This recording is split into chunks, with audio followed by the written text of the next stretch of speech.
श्रीमद् भागवतम स्कंध 4 अध्याय 8 श्लोक संख्या 71 तत्राभिषक्ति प्रियतस तामुपेष्य विभावरीं समाहितः पर्यचरत् ऋष्ये आदेशेन पुरुषम्।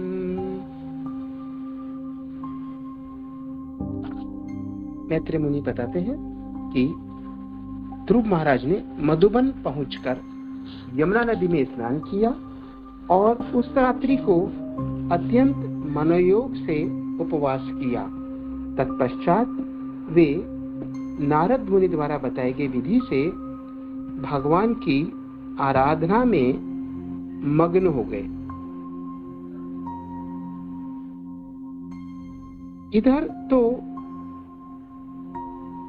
नारद मुनि उत्तानपाद के साथ वार्तालाप कर रहे थे, उनकी चिंता को दूर कर रहे थे और इधर ये भक्ति में और तपस्या में लगे हुए थे। और कौन सी तपस्या करने में? जो उनके गुरु नारद मुनि ने बताया था।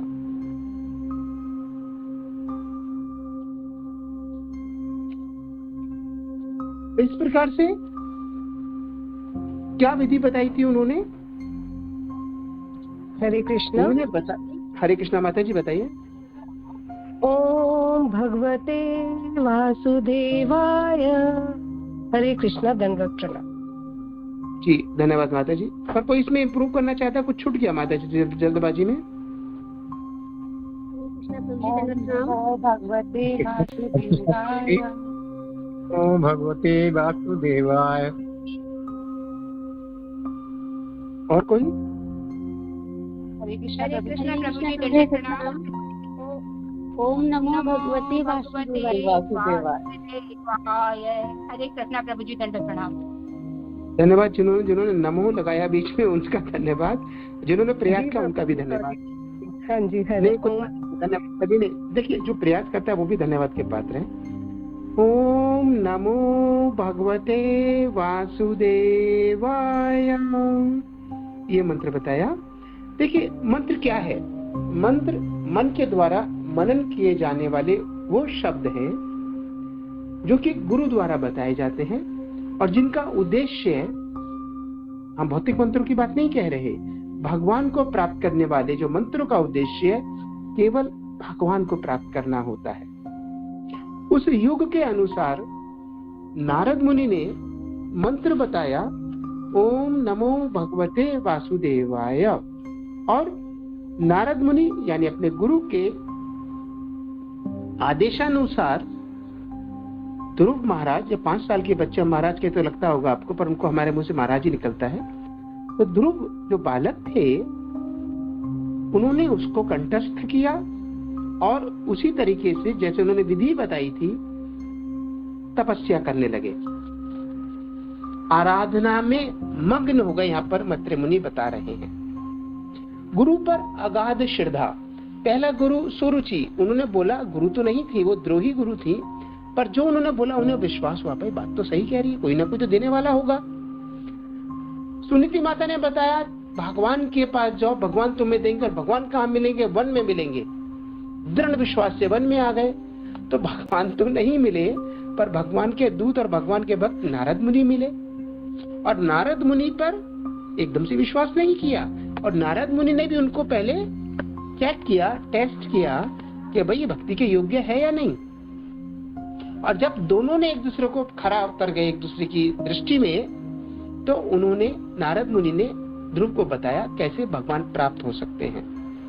और गुरु की आज्ञा मानकर वह करने लगे। अब हम देखेंगे एक बात और इसके अंदर, क्या गुरु ने जो आज्ञा बताई है बस वही करना चाहिए, उससे कम करना चाहिए या उससे अधिक करना चाहिए? हम ध्रुव के कैरेक्टर से देखेंगे। That's very strange. यानी गुरु ने जो बताया हम सामान्यतः वो भी नहीं कर पाते। ध्रुव देखिए, गुरु के बताने के पश्चात, उसको अपने जीवन में अमल करने के पश्चात उससे बहुत आगे निकल गए। अभी देखेंगे क्यों आगे निकले और कैसे आगे निकले। उन्होंने क्या किया, पहले महीने जो 1 महीना था उसमें तीसरे दिन, यानी जैसे आज खाया, कल का दिन छोड़ दिया, फिर परसों खाया, बीच में 1 दिन छोड़ दिया, तो तीसरे दिन हो गया। उस दिन क्या खाया, कैथे और बेर का भोजन किया। और कैथे क्या होता है, एक ऐसा फल जो जंगली जानवर खाते हैं या बंदर जैसे लोग खाते हैं, मनुष्य जनरली उसको नहीं खाते। आपने देखे कुछ फल ऐसे होते हैं ना, देखने तो अच्छे लगते हैं। एक वृक्ष होता है अर्जुन का, अर्जुन के वृक्ष में एक काला सा फल आता है और साइज और शेप मोटी जामुन की तरह से होता है, बहुत बड़ा कड़वा होता है। उसे बंदर खाते हैं, मनुष्य नहीं खाते। और बेर तो ऐसी चीज 2, 4, 6 खा लो, सीजन में 1-2 बार खा लो। इन्होंने क्या किया, हर तीसरे दिन कैथे खाए और बेर खाए। उनसे पेट भरता है क्या? अब हम सोचेंगे, आजकल जो हम सोचते हैं कितनी कैलोरीज है, कितनी प्रोटीन्स है, कितने और विटामिन्स हैं, मिनरल्स हैं, और क्या क्या होता है, बहुत सारी चीजें हैं। हम उसको देखेंगे, वाटर कंटेंट कितना है, पानी कितना उसके अंदर मिल रहा है। उन्होंने, नारद मुनि तो नहीं कहा था उनको कि तुम बस केवल तीसरे दिन खाना, खाने पीने की बात ही कुछ नहीं है, जो जंगल में मिलता बंदा वही खाता है ना। पर उन्होंने नारद मुनि से भी आगे जाकर केवल कैथे और बेर खाए तीसरे दिन। पहला महीना निकल गया, दूसरे महीने में जब आया तो छटपटाकर भूख लगी और वापस घर चले गए राजमहल में, छोड़कर ये सब कहां फंस गया मैं। नहीं, उनकी दृढ़ता और बढ़ गई। उन्होंने क्या किया, दूसरे महीने में, पहले तीसरे दिन हो रहा था, 6 दिन बाद खाने लगे। और क्या खाने लगे, सूखी घास और पत्ते, ये खाने लगे। क्यों खाते थे वो, ये भी खाकर क्या फायदा है, इसलिए खाते थे कि शरीर को तो आत्मा के साथ बनाकर रखना है। यदि शरीर में कष्ट हो गए तो भगवान का कौन ध्यान करेगा। और शरीर को इतना आराम भी नहीं देना कि सोते नहीं थे, 24 घंटे लगे रहे।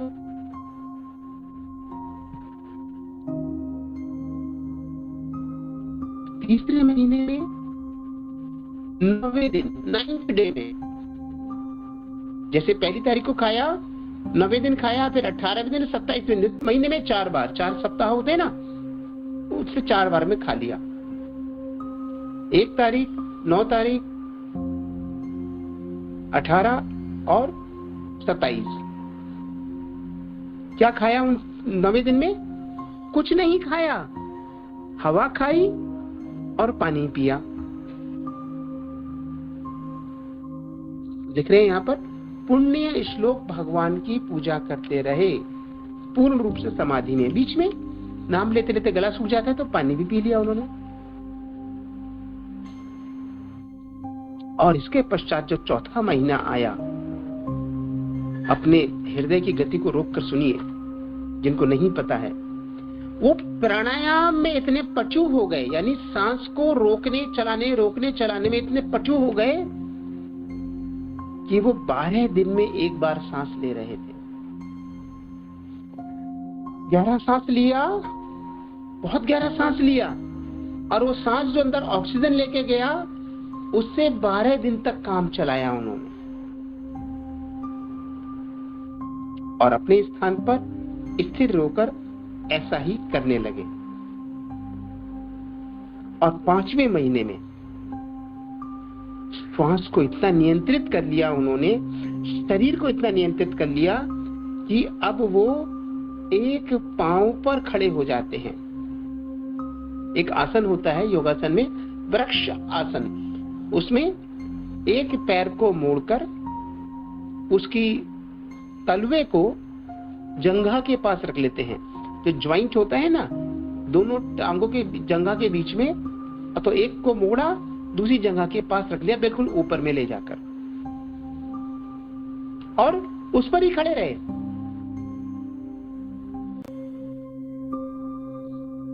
5 महीने ठूंठ की तरह से खड़े रहे और अपने मन को भगवान पर पूरी तरह से केंद्रित कर दिया।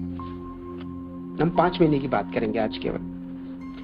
पहले महीने में तीसरे दिन में कैथे और बेर, दूसरे महीने में 6 दिन बाद घास और पत्ते, तीसरे महीने में 9वें दिन में केवल जल,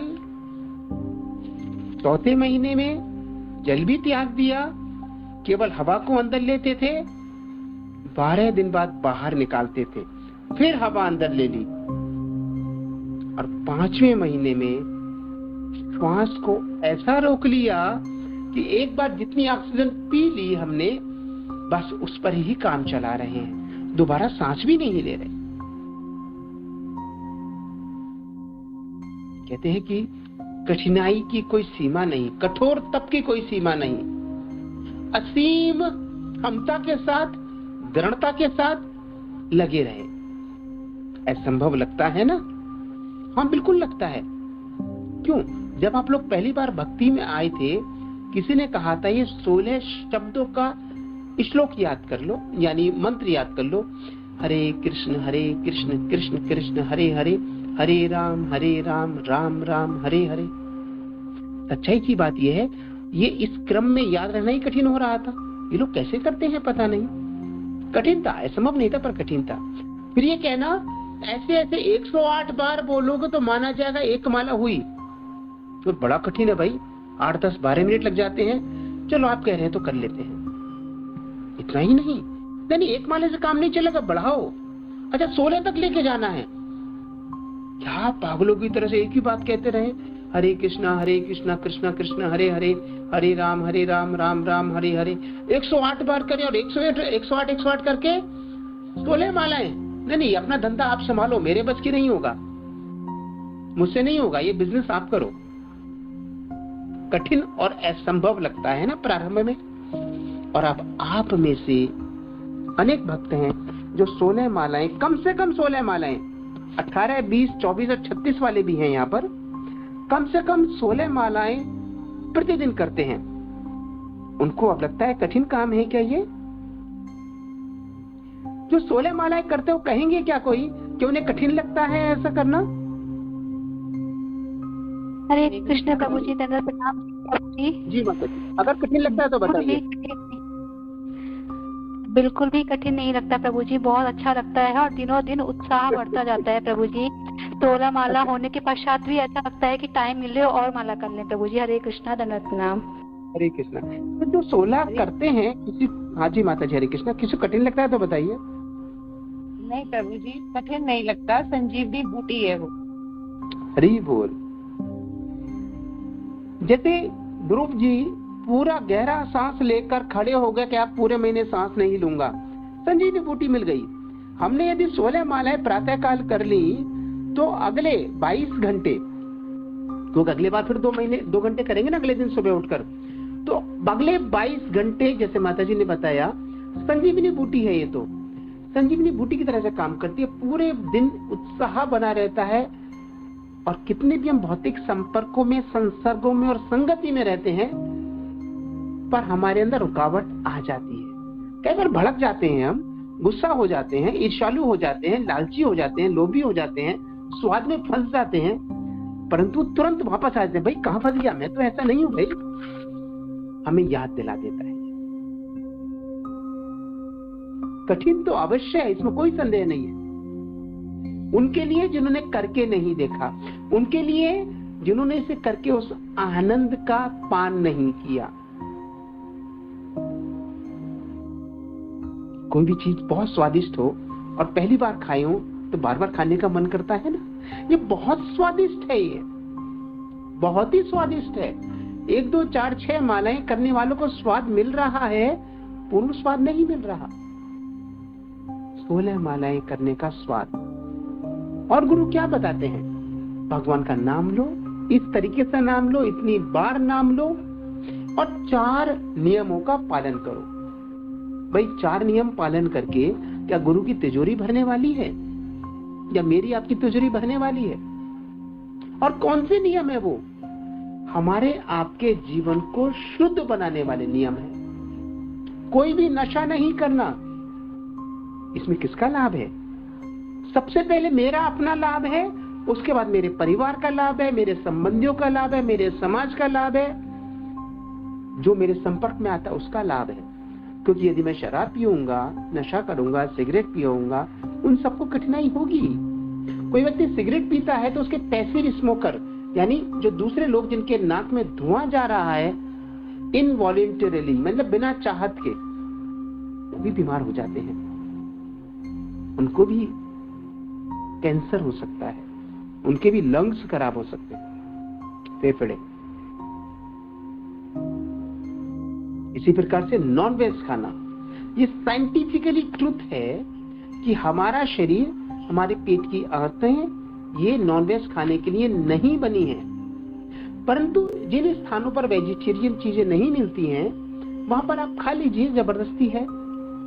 पर जहां पर वेजिटेरियन है वो वेजिटेरियन भी खाएंगे और नॉन वेज भी खाएंगे। तो पहले तो स्वास्थ्य पर असर पड़ता है उसका। भले ही प्रोटीन ज्यादा मिल जाते हैं तो थोड़ा ज्यादा लंबे चौड़े और ज्यादा शक्तिशाली हो जाते होंगे, परंतु दूसरा पक्ष क्या है? हम या तो स्वयं किसी जीव को मारें या कोई और हम जीव को मारकर हमें खिलाए। कष्ट तो हमने किसी को दिया। इसी प्रकार से तीसरा नियम है जुआ नहीं खेलना, किसी भी प्रकार का। जुआ खेलने से हम सब जानते हैं परिवार में कितनी कठिनाइयां होती हैं। और चौथा नियम है अवैध संबंध नहीं करना। हम जो देखते हैं समाज के अंदर व्यभिचार हो रहा है और उस व्यभिचार के कारण से परिवार टूटते हैं।